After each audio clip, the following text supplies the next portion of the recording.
हम सब के पास बर्थ सर्टिफिकेट, आधार और पैन कार्ड जैसे डॉक्यूमेंट्स होते ही हैं। पर क्या आपको पता है इनमें से कौन से डॉक्यूमेंट्स पब्लिक और प्राइवेट होते हैं? चलिए हम इसका मतलब समझते हैं।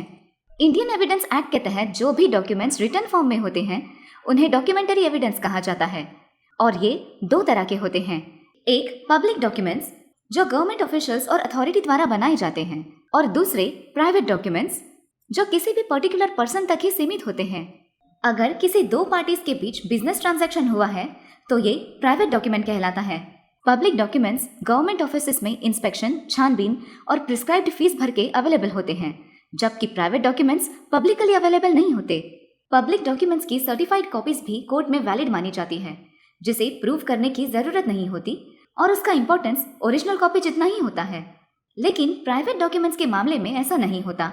इनकी ओरिजिनल कॉपीज ही कोर्ट में एविडेंस के तौर पर पेश कर सकते हैं। पब्लिक डॉक्यूमेंट्स के कुछ examples: birth, death certificate, marriage records, court records, parliament या स्टेट लेजिस्लेचर द्वारा बनाए गए कानून और रिकॉर्ड्स, ऑफिशियल बॉडीज और ट्राइब्यूनल से संबंधित डॉक्यूमेंट्स, इलेक्टोरल पोल।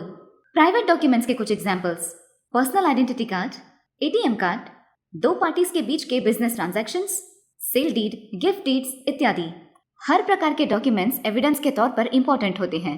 कोर्ट ने बहुत सारे मामलों में सर्कमस्टेंशियल फैक्ट्स को देखते हुए कुछ डॉक्यूमेंट्स को प्राइवेट और पब्लिक कंसिडर किया है।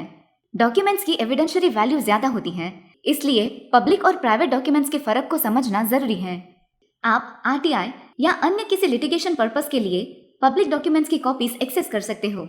डॉक्यूमेंट्स में लिखी गई बातों पर पार्टी के प्राइवेसी राइट्स लागू होते हैं, इसलिए उन्हें प्रोटेक्ट करना जरूरी है।